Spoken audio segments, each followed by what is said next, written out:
The letter arrived on a Tuesday, a day of relentless Dublin rain that smeared the grey city into a watercolor of itself.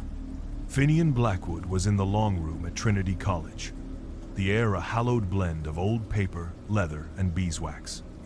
He was hunched over a 14th century vellum manuscript, the Liebhar na Fai, the Book of the Cliff, deciphering a passage on pre-Christian harvest rites. The text spoke of a sympathetic sacrifice, an offering of a wicker man filled with the first fruits to ensure the land's bounty.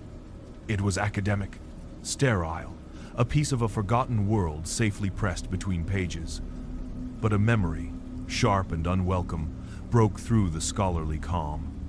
He was 12 again, on the Isle of Crows, and his 5-year-old brother Liam was holding up a misshapen man he'd woven from rushes.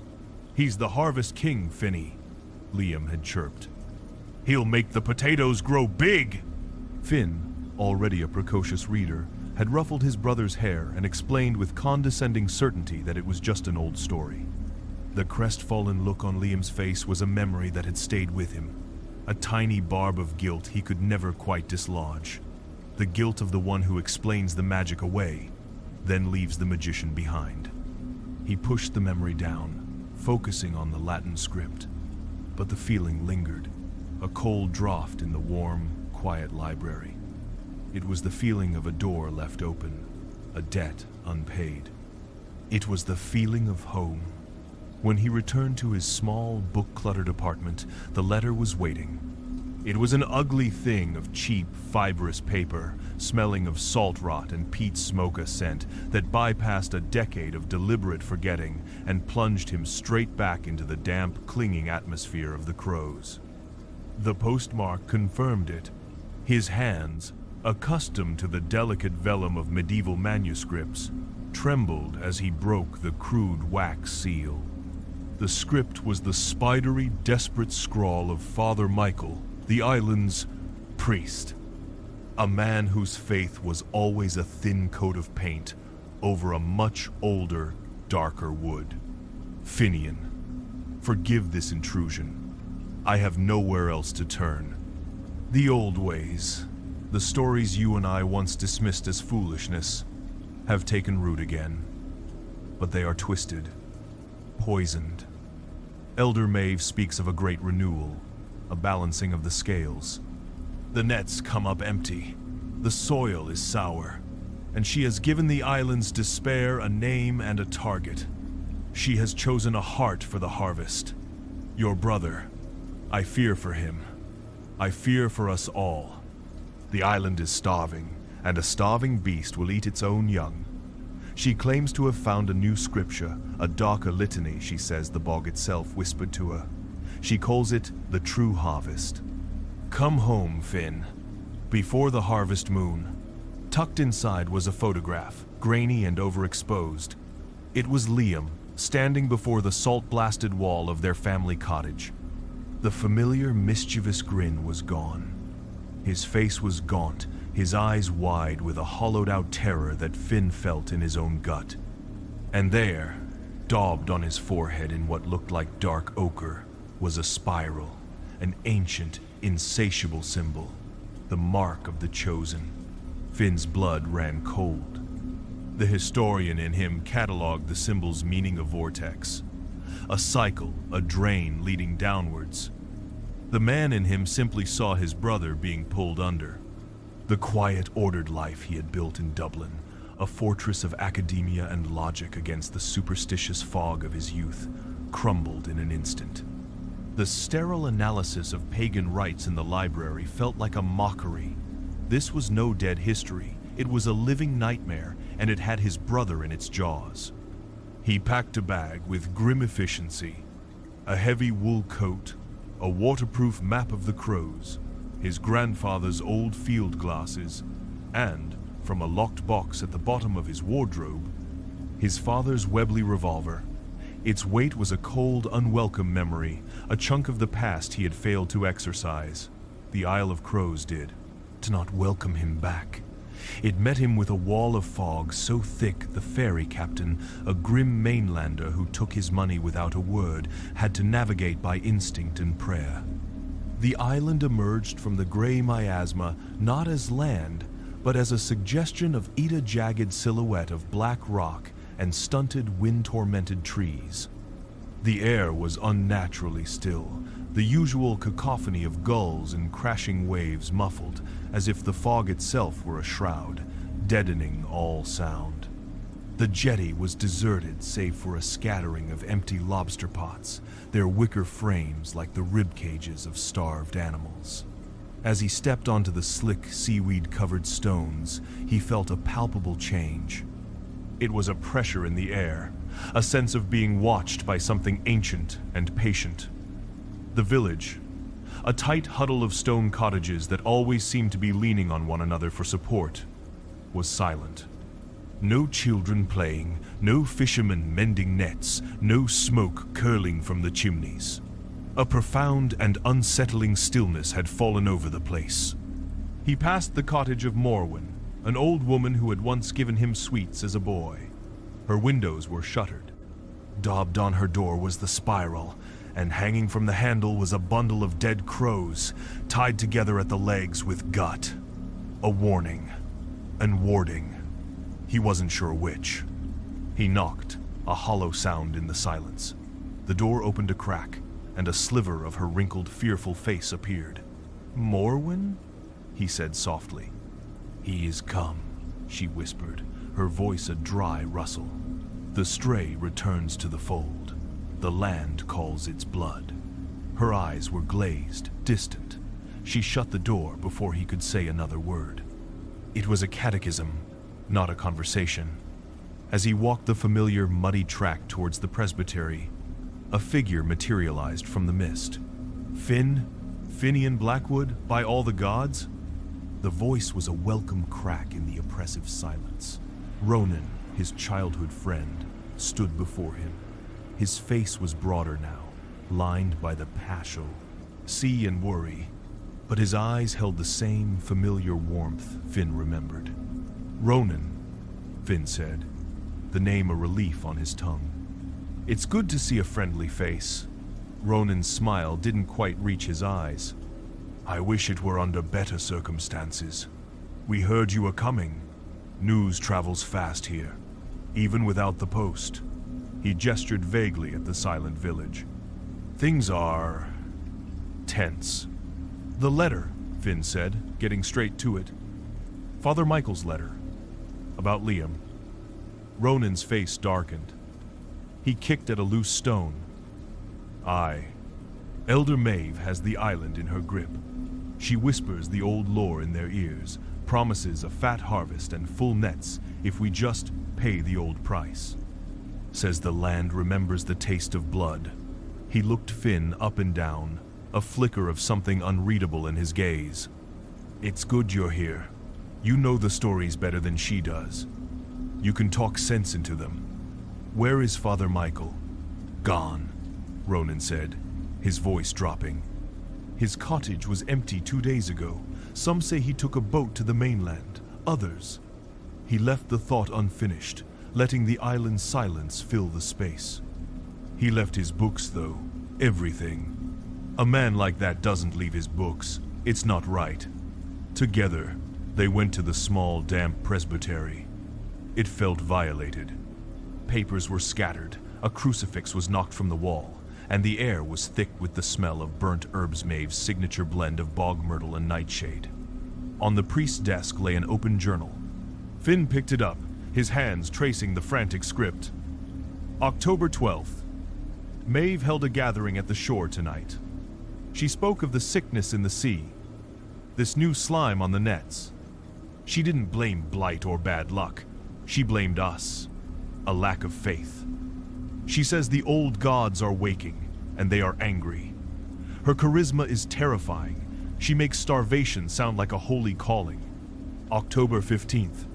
She produced a scroll of cured hide today, covered in symbols I've never seen. She claims she pulled it from the bog, a lost gospel of the island itself. It speaks of the Bog Harvest, not as a guardian, but as a cleansing, a creature of renewal, born from a dual sacrifice, a willing heart and an unwilling rage to give it strength. The theology is monstrous, a twisted mockery of everything I know. October 17th. Maeve twists the litany of the land. She invokes the feeder below, the hunger in the peat. She calls the sacrifice a heart to be planted, so the island may feast. She speaks of the Bog Harvest. This is not renewal, it is undeath. The rune stone at the circle's heart, the one with the inward spiral, it is not a conduit for life. It is an anchor, a hook in the world's flesh. God help Liam. God help us all. Bog Harvest, Finn murmured, a cold dread coiling in his stomach. It was a fragment of the darkest island folklore, a tale used to frighten children into staying away from the bogs.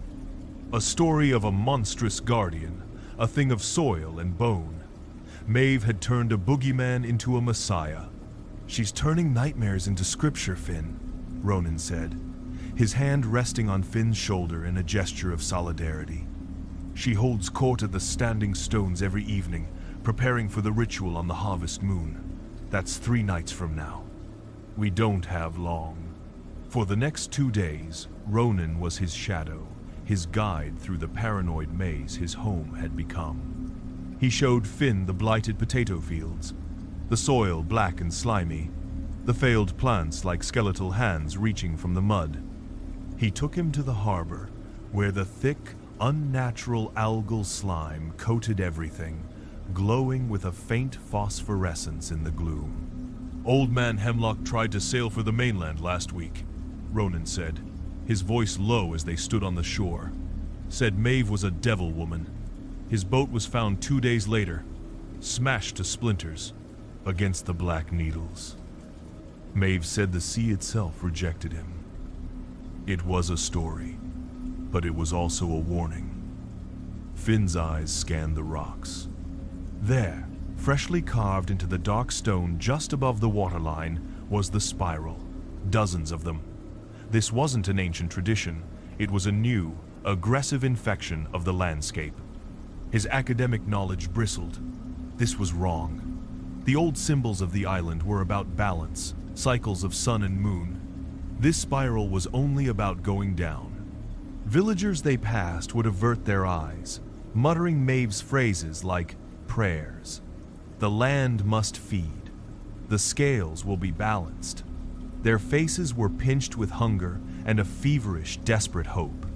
Finn saw her once.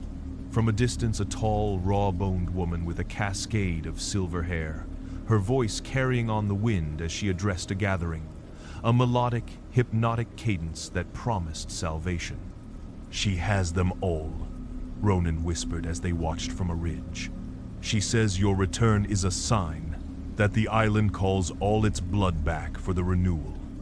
A prodigal son, returned to bless the feast. Finn felt a chill that had nothing to do with the sea breeze. We need to get to Liam.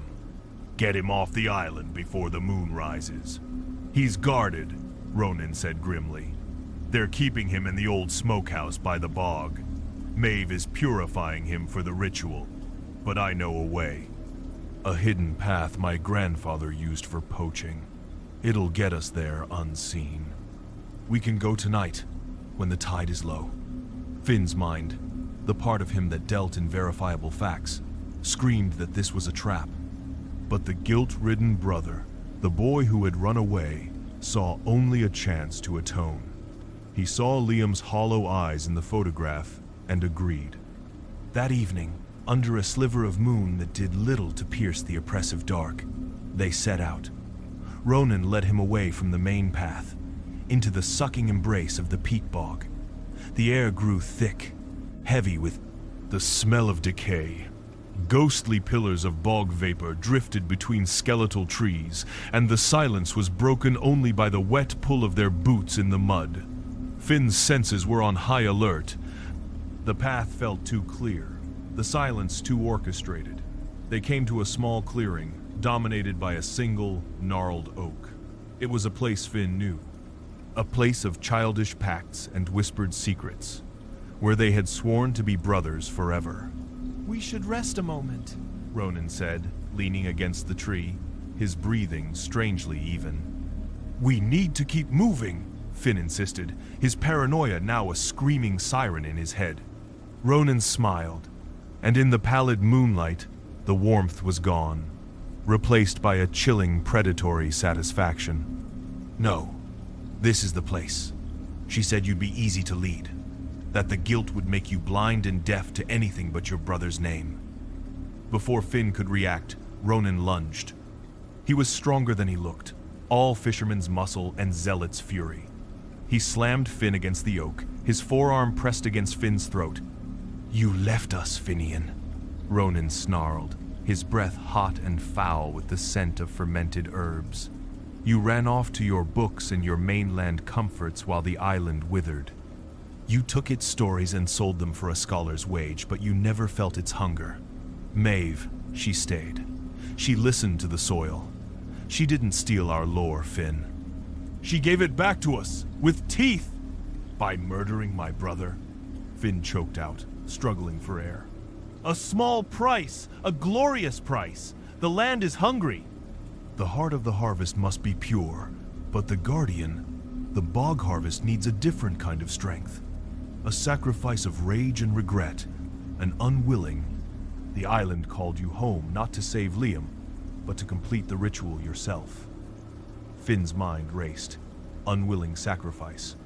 The priest's journal. It wasn't just Liam. It was him, too. He drove his knee hard into Ronan's groin. The man grunted, his grip loosening for a fraction of a second. It was enough. Finn shoved him back, stumbling away, drawing the Webley. The heavy pistol felt like an extension of his own desperate will. "You won't get away," Ronan gasped, clutching himself. "The whole island is watching. You're already on the altar, you arrogant bastard." From the shadows around the clearing, figures emerged. Villagers. Their faces were impassive, their eyes reflecting the sliver of moonlight with a flat, cold sheen. They held gaff hooks and peat spades, tools of harvest turned into weapons. Finn was surrounded. He fired a shot into the air.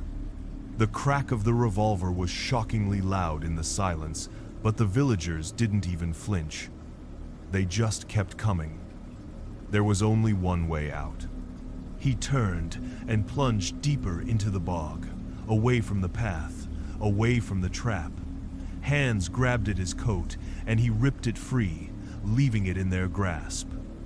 The sucking mud pulled at his boots, trying to claim him. Behind him, he could hear Ronan shouting orders, the sounds of the villagers giving chase. He was alone, hunted, and running out of time.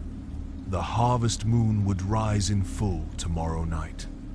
Finn spent a night of cold, damp misery huddled in a peat hag, listening to the search parties crashing through the undergrowth. By dawn, the sounds had faded. They believed him lost to the bog, another offering claimed by the hungry peat. Using the sun and the contours of the land he knew from a childhood spent exploring every forbidden corner of the island, he began a wide, looping journey towards the center of the crows, towards the ancient circle of standing stones. He was no longer the historian. He was an animal, fueled by a cold rage and the last, flickering embers of hope. The priest's words echoed in his mind. The rune stone. It is an anchor. He knew the stone. A squat, black monolith at the heart of the circle, covered in carvings far older than the others. His grandfather had once told him it was the first tooth of a sleeping god. As dusk fell, painting the sky in bruised shades of purple and orange, the full harvest moon rose, a baleful saffron eye in the sky. It seemed to hang directly over the island, its light unnaturally bright, making the fog glow. From the center of the island, he heard it, a low, rhythmic chanting that was less a song and more a vibration in the bones. The ritual had begun. He approached the standing stones from the lee of a high ridge, crawling the last 100 yards on his belly through wet heather. The scene below was a tableau from a pagan nightmare. The great stones, silhouetted against the moon, formed a ring of dark teeth.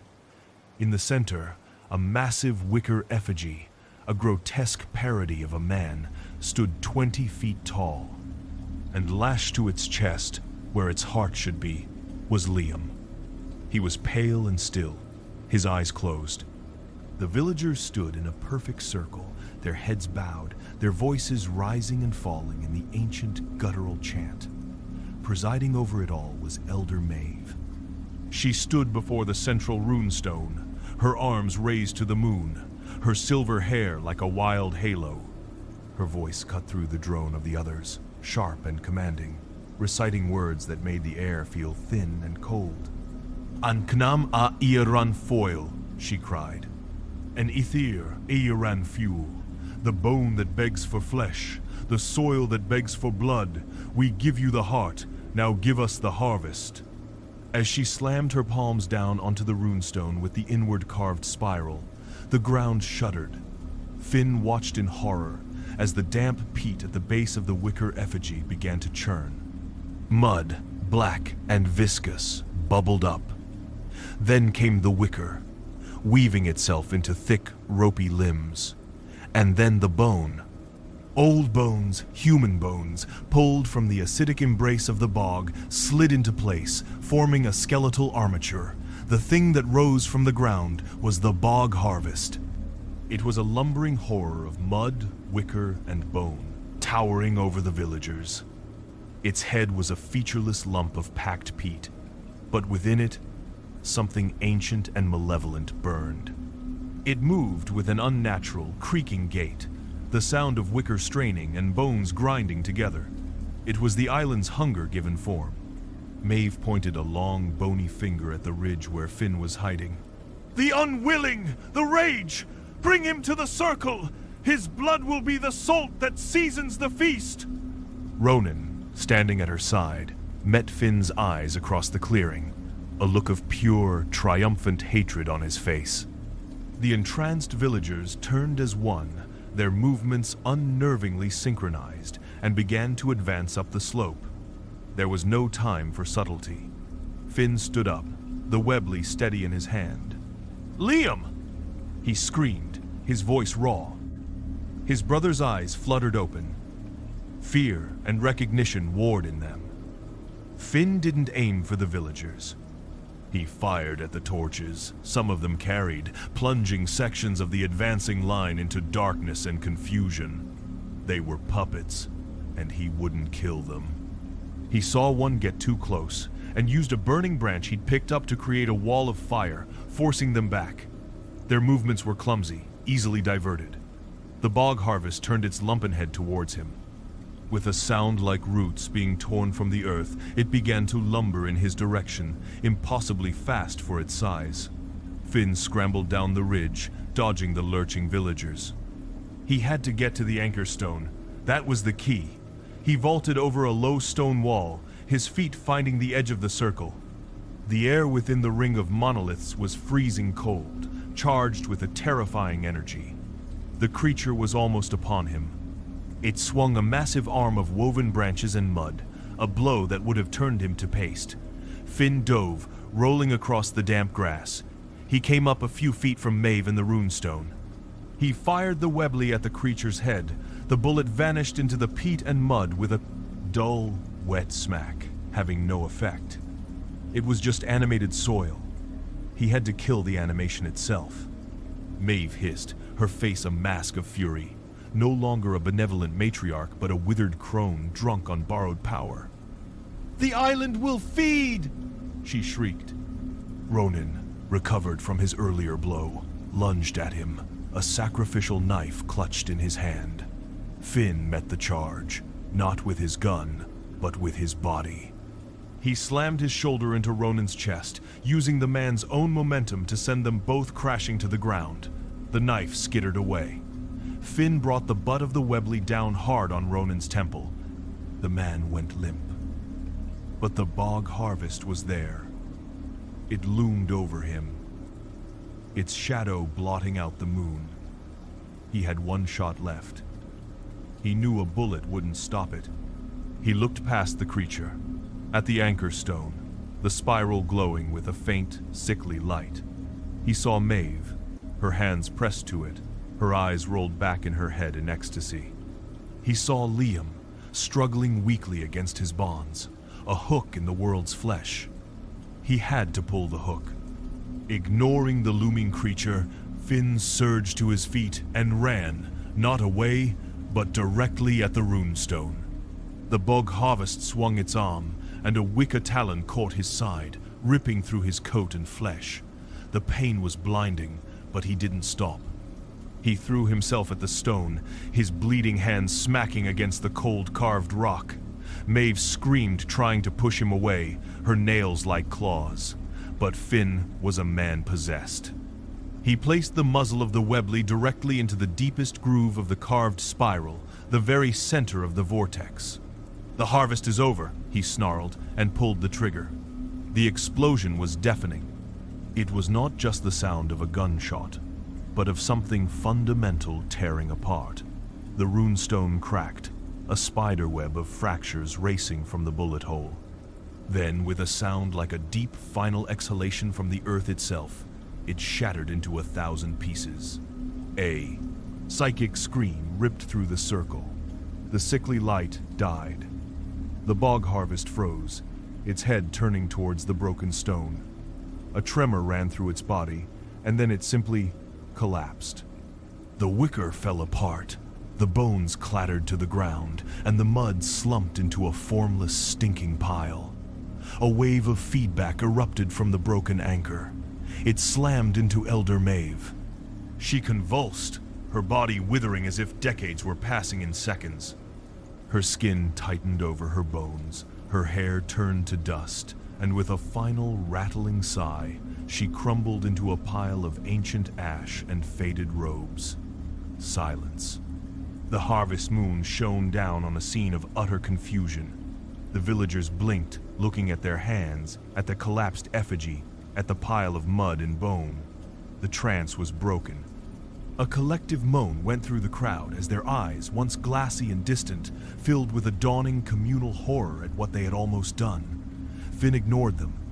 He stumbled to the effigy, pulling out his pocket knife and sawing frantically at the ropes holding Liam. His brother fell into his arms, weak and trembling but alive. "Finn," Liam whispered, his voice hoarse. I thought you were gone." "I'm not going anywhere," Finn said, holding him tight. "Not without you." They didn't wait for the questions, for the accusations, or the grief. Pushing through the dazed and weeping crowd, they made their way down the path to the harbor. As they passed the spot where Ronan lay, the man stirred, his eyes fluttering open. He looked at Finn and Liam, not with confusion, but with pure, undiluted hatred. A curse, too weak to be heard, formed on his lips. The fanaticism had not been broken, only beaten. They found a small fishing boat, a curragh, its tarred canvas skin gleaming in the moonlight. As the first hint of dawn stained the eastern sky, Finn pushed them off from the jetty. He took the oars, his torn sides screaming with every pull, and began to row away from the Isle of Crows. He didn't look back, but Liam did. He watched the island, shrouded in its eternal fog, shrink behind them. "What will happen to them?" Liam asked, his voice barely a whisper. Finn looked from his brother's haunted face to the disappearing silhouette of their home. "The island will decide," he said, his voice heavy. "It's their story now.